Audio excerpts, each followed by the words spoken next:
All right, guys. So you did some really nice work. I have to say I was very impressed with how you did your domain and range and that comfort that you're getting with this function. The nice thing about the functions are transformations are all generally the same. I'm just going to shift right on over here and help you remember a couple of things.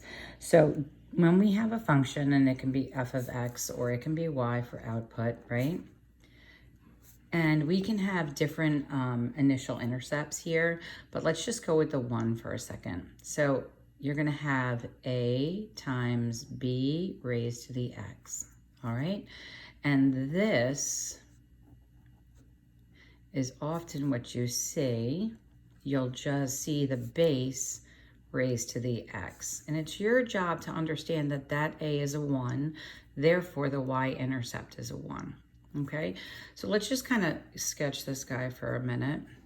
Okay, if that's my x and y intercept, I'm sorry, x and y axis, you are going to see this guy kind of coming like this. And that's considered growth because as x is increasing, your y's are increasing. And we can look closely at that when we do average rate of change on Wednesday. Right now, what I want you to do is try to be able to play out some of the scenarios in regard to transformations. So if we look back at something that you know, so let's just kind of reflect back on our absolute value. And you probably also remember something similar like this with vertex form of our quadratics. But this right here, this is the function, the absolute value of x, right? So any change to the actual input of the function is a change to the x. Therefore, you'll have that side-to-side motion. If you do the function, perform this operation, okay, and then let's assume the a is a 1 right now, this k is going to shift the whole function up or down because it's taking whatever your output is, which is a y, and then it's going to add to output, which will shift it up on the graph, or it's going to take from output and shift it down on the graph. And then this a, or the coefficient, will let you know if it's going to be vertically stretched or vertically shrunk. Now, I know you're used to seeing this, and you've seen it when we did vertex form, of a quadratic. And I do know you see an A here as well. So we're going to have to look at that and see some connections here. So I'm going to try and start pulling you through. I don't want to throw it all at you at once, so we'll do problems and we'll look at it. What's nice about this is that if you have a K here, you will be able to see a shift up or down because of the asymptote. Now, remember that that is the line, that is that horizontal line that this function will get extremely close to, minusculely close to, but never intersect, okay? So if this is y equal to 0, and then you were to get a function that has, say, +3, then you'll see this whole intercept move up 3, and then the whole function would move up as well, okay? So we're gonna take a look at some. It's much better to look at those that are graphed a little bit better. I'm gonna just tear it apart a little bit. I'm also going to just remind you as we're looking at them, let me remind you of one more thing because we're going to do two things today. We're going to do transformations and we're also going to do percent of growth. So remember, when we look at this function, the base here, this guy, lets us know if it's growth or decay. If the b is greater than 1, then the function is going to move like this. And it is going to be growth. And it's growth because as the x increases, the y increases. If your b is less than 1, it's also going to be greater than 0. Then you're going to have decay, and it's going to fall like this. And you might have touched base on that in science when you did half-lives, okay? So we'll just pull that conversation in a little bit while we go through these. So what you're going to practice today a little bit is matching exponential functions to their graphs. So the first thing I'm going to note is, and I really want you to always be sort of an astute thinker when it comes to multiple choice based questions, because you can sort of eliminate a couple, right? So I have this function right here. And I know it's going to cross at supposed to before this shift happens. just that alone, it would be crossing at the 1. But then there's the shift. It's taking this entire function and it's dropping it down 2, right? So the natural asymptote is at y equal to 0. And now they're going to drop this whole thing down 2. So when I look, I only see 2 of these that are dropping the asymptote down, and that's going to be this one here, and it's going to be this one here. So this one cannot be because that is a plus 1. That would have said plus 1, and this would have as well.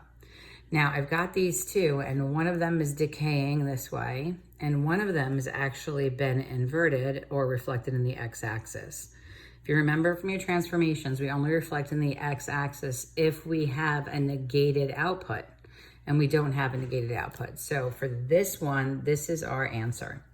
So let's just look at it for a minute now, because here's really where the understanding needs to come in. So this, as we move through these, I want you to think to yourself, is this growth or decay? You know, as x is increasing, you can see the values of y are decreasing. You can also put this function right into your calculator and get a good look at the numbers, which I'll do for you right now. So let's actually go into the calculator. We'll clear this out. And I'm going to put in 1 divided by 3. Remember, it's not the same as 3/10. Sometimes kids make errors there. So obviously we'll see what it looks like in the graph, and you can see it's declining, but sometimes I don't know, it seems, and that is not flatlining in your calculator. You need to understand that is not a constant value. It is just getting incrementally smaller. But what you will come to see is, now watch, as we see how the x's are getting bigger, what's happening to the y's? The y's are actually getting smaller and smaller and smaller, and that's why it's considered decay. All right, so we're gonna kind of pull these together. So that would be my answer for that one. All right, so now let's check this one out. So now this is a little bit more in regard to transformations. So the first thing you're gonna eyeball always is the asymptote, right? So you know there's been a shift up 1. So we know it's not this one, and we know it's not that one, all right? Now, how do we determine which one it is from these 2? Well, the b on this one is a 3, and the b on this one is a 3rd. Now, let me break that down for you a little bit, okay? So they have this written down. They have y is equal to 2 times 1/3 x plus 1, and they have y is equal to 2 times 3x plus 1. Now, as y equal to a times b raised to the x plus 1. So the y-intercept is supposed to be at the 2 before this shift happens. This is the b, and it's less than 1. And this is the b, and it's greater than 1. So this one would look like growth, and this one would look like decay, okay? So now we just got to go pick which one we're talking about. So we definitely have moved up 1. It is clearly growing, so that's going to be our answer.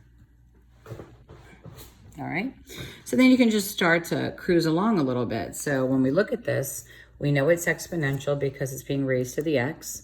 The whole thing was shifted down 5. So I've got to go look for the asymptote that drops it down 5. So I can only consider this one here and this one here, all right?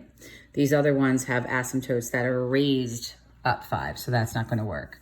I do have it at the 2, but it's going to drop down 5, and my b is less than 1, so it's going to look like decay. So it should be falling, like this is decay. This is decay, all right? This is actually a reflection of decay, and so is that.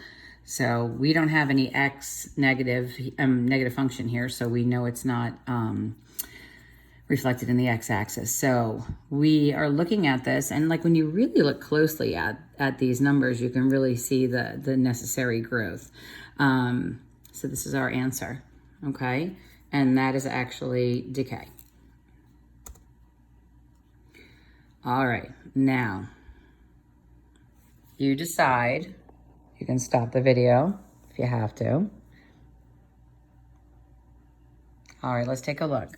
So the first thing I need to note is I do have an exponential function, and what I've got here are 2 different b's involved. And I also have reflected in the x-axis. So like I know this one can't be an answer because there is no negative on my output. There's no negative here to put on output. So it's between these two for me here. Now, I honestly don't need to go too far on this. Like the reflection in the original one would have been up like this, right? And then it was shifted and it was reflected. So I know it's being shifted up too, so I know that that's it. But if I had to see which one the B was, I would go into the table. Like if I wasn't certain, I would go into my calculator here and I would put in the function and do -4 raised to the x, and we'll add 2. And you can always go into the table. Hold on 1 second, please. All right, and you can go into the table and you can check some of those points, all right? So the 0, 1 is right there.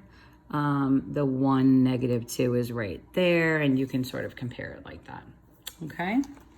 So we're just gonna like keep looking at this and try to keep, you know, checking them out. All right, these are all decay. Decay, decay, decay, decay. The B is less than 1. I have a shift down 1. This is a shift up 1. This is clearly a shift down 1. So these two cannot be my choices. I also look at this and I see a reflection. So it is decay this way, but it has been reflected. So now I'm starting to pick up some understanding and I'm looking at this. So the first thing you really want to look at is the shift up or down, the vertical shift, right? Because you can tell where the asymptote is. So this one's going down, so it can't be this one and it can't be that one. It does have a reflection in the x-axis, so it has to be this one. Okay?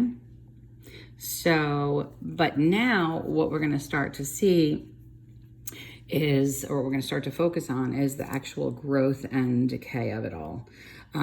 So we're gonna focus in on this guy a little bit. So when he's more than 1, whatever decimal value or whole number value he is, over 1, that ends up being your percentage of growth. So we're going to start pulling that into our conversation. So the first thing is we're going down 3. So it cannot be this one or this one. We do not have a negative, so we do not have a reflected function, and it is growth because the B is greater than 1, okay? So I know that this is my answer. Now, let's talk about this for a second. I'm going to take this function over here for a minute, and we're going to look at it, and it's going to be y is equal to 3 times 2, x minus 3. Now, you know that this is the B. Now, what I'm going to show you now is this. You are going to have what's called a 1 plus r is equal to that B, or a 1 minus r is equal to that B. And the r is the rate. That's going to be your percentage. So when I look at the number 2, I know that's growth. And 1 plus r is growth. Meaning any value more than 1 creates growth. Okay? Any value of 1 once reduced will be decay. So now what we have to start doing is finding out exactly what the r is. So when you think about it, you need to take the 1 out and how much remains for you to get to 2. So I know that the r in this case is 1, meaning the value over 1 and then times it by 100, and that would be 100% in growth. Now, that is not what this IXL is asking you for. They're just asking you to match, but we're headed there. So I'm trying to pull that in for you right now, okay? So we'll start looking at those two. All right, now let's take a peek. You can stop the video if you want to try and figure out what it is first. This is a shift up 2, so I know it has to be the top one or the bottom one. They're both decay, because the B is less than 1. And then I have this negative right here, which means it would be reflected in the x-axis, which would mean that it would actually be coming this way and it's not. Sorry, this way and it's not. So this is my answer. But I want to take that function for a second and I want to look at it. So let's go over here. This is 1/3 x plus 2. Now, this is your b. You want to find your growth rate, right? That's your base. You want to know how it got to be 1/3. So you know it's 1 minus some amount that gave you the 1/3. So, I mean, you can do the actual algebra here. And those of you that like to do every little step, this might be one of those cases where you really don't have to, because I know if 1/3 remains, then 2/3 was taken, right? So I know the rate is 2/3. Whenever I find that, now I want the percentage of it. So I'm going to take my 2/3 and times it by 100. Okay, and then they'll tell you to round it if you get a repeater. So you get your 0.6666, etc. And they would probably ask you to round it to the nearest like hundredth, and you would say that this is 67% once you times it by 100. Okay, so that's 67% decay. All right, now it's always easy to figure out what gets added on. It's not so easy to figure out what, like kids make mistakes more in the decay than they do in the growth. All right, so let's take a peek and we'll look at a couple more and I'll try and pull this all together for you. So we were here. All right, obviously we're going to get stronger on this now. This is decay. It's shifted up 1, so I'm not looking at this one. I have 1, 2, 3 to look at. This one is negated, so it has to be this guy. Okay. Now this one here. So we're looking. This was actually shifted up 4. I can tell by the asymptote. So it's going to be this guy or this guy. He's supposed to be decaying like this, but he is actually reflected. So he is this function, all right? Now, I want to look at this function and I want to talk about what you see here. So let's just talk about the decay. All right? So if they gave you this function and they asked you what the rate of decay is, first of all, we know it's decay because the b is less than 1. Remember, to find the actual growth rate, or the growth factor here, right? So this is the factor. All right, so that's the growth factor. Remember when we did that in the table, we found that. So now you have to ask yourself, it's less than 1. Well, how much less than 1 is it? So you can do this in your head or you can do this on your own, but you know it's a half. And then you're going to times it by 100 to find out that percent, okay? So that's going to be 50% decay. All right. Now, let's just pop on over here for a second. I want to do this with you here. I'm going to take a screenshot. And we're going to try and pull these two things together a little bit. Okay. So I'm just showing you here. These three are grouped right now as, oops, hold on a second, as growth, right? Growth because the b is greater than 1. Growth because the b is greater than 1. Growth because the b is greater than 1. These guys over here are decay because the b is less than 1. The b is less than 1. The b is less than 1. Now, don't forget that this a is still there. It's just understood to be a 1. And this is the growth factor that I was just teaching you guys, right? So what you have to ask yourself is, when the b is greater than 1, how much bigger is it? What is the r going to be? So can you see that this guy right here is going to be 1 plus 2 to equal that 3? So the r then is 2. And then you do 2 times 100. So this is 200% of growth. Okay? Now this one here, the factor is 1.9. So I know it's 1 plus 0.9. That's the factor.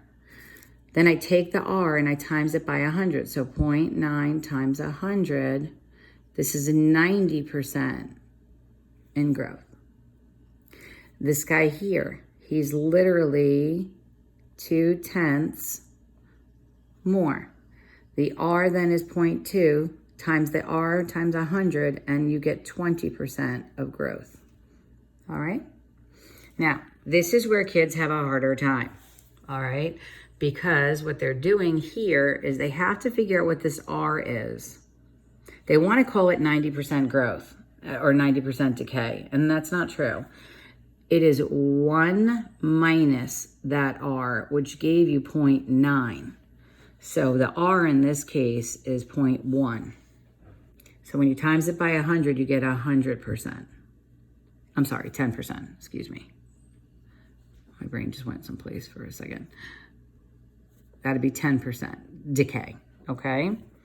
On this one here, it's 1 minus some rate that gave you 0.55. So that R is 0.45. So that is 45% of decay.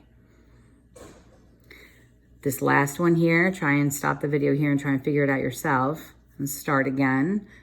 It's 1 minus R that gave me 0.4, which means the R is 0.6, which is 60%, okay? Now, we just have to get comfortable understanding growth versus decay. So there's going to be some work on IXL today, and there's going to be some work on Delta Math today. I do think I gave you some pretty good basics here to understand. I'm just going to wrap up one more time. When you get to the Delta work, you're going to be looking at this, and we're going to be deciding the percent of growth or decay, all right? I will be available. I have a faculty meeting tomorrow from like 9, and they go late sometimes. So you can reach me on email at about like 10:30, and I'll jump on Skype if you're having any issues. I need to see work from everybody, okay?